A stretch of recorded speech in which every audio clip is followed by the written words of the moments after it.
Dear Diary from Hong Kong. Dear Diary, matagal-tagal din akong hindi nakasulat sa iyo dahil galing ako sa isang major operation.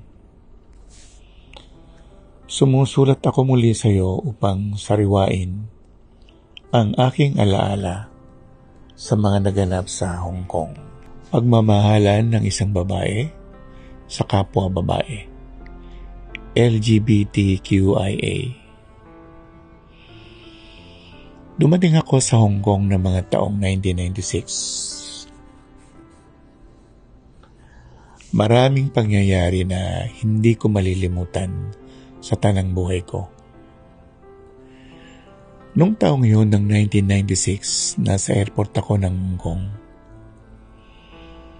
May sumalubong sa akin na mukhang inchik, pero mukha rin Pinay.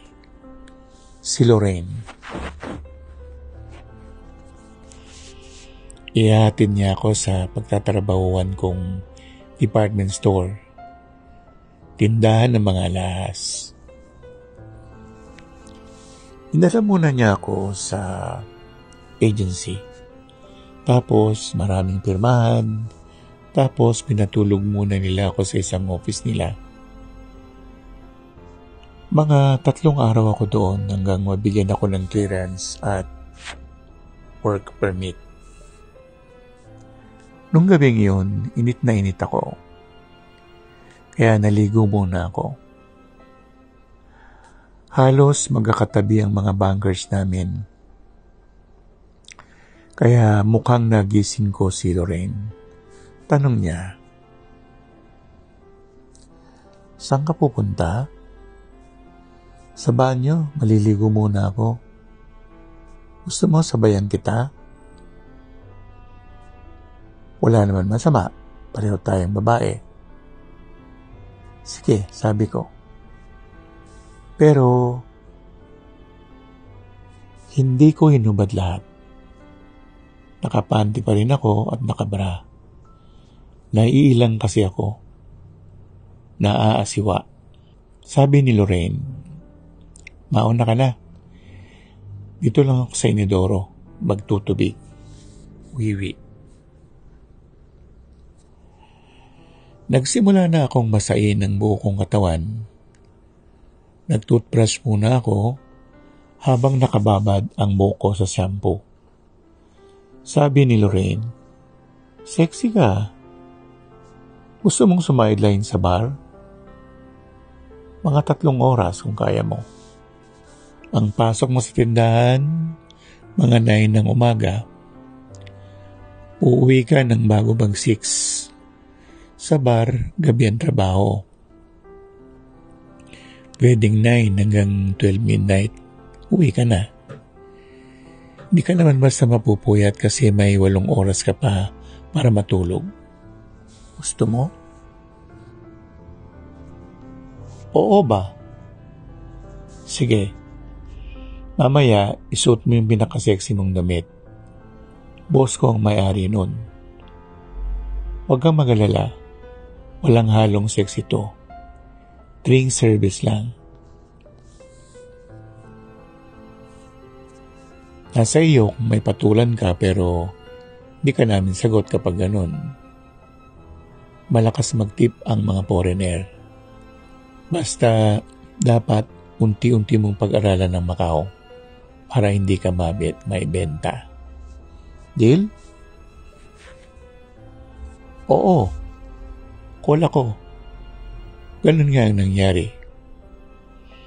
Yun pala, nandun si Lorraine sa bar.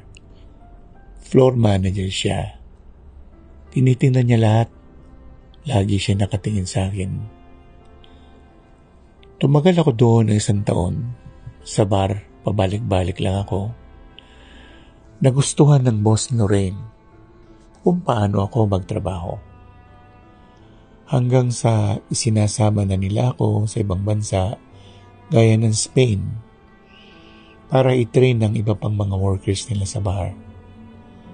Marami silang bar sa buong mundo. Isa lang ang Spain. Nawili ako sa pagtatrabaho sa kanila. May mga ilang balik na rin ako sa Hong Kong bilang OFW. Niligawan ako ni Lorraine. Nagulat ako. Lesbian pala siya. Nahulog ang loob ko sa kanya. At minahal ko rin si Lorraine. Sa 3 taon ng relasyon namin, napatay si Lorraine sa isang rambulan sa bar.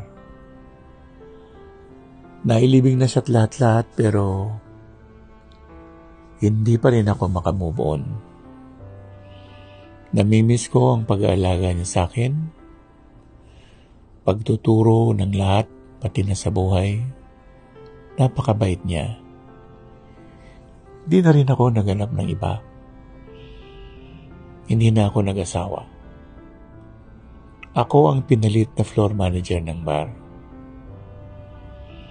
Nalulungkot ako.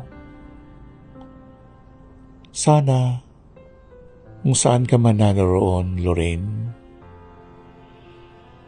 sana malaman mo na mahal kita. Bilang kapatid, bilang lover, bilang kaibigan. I love you, Lorraine. Bye, Marisa.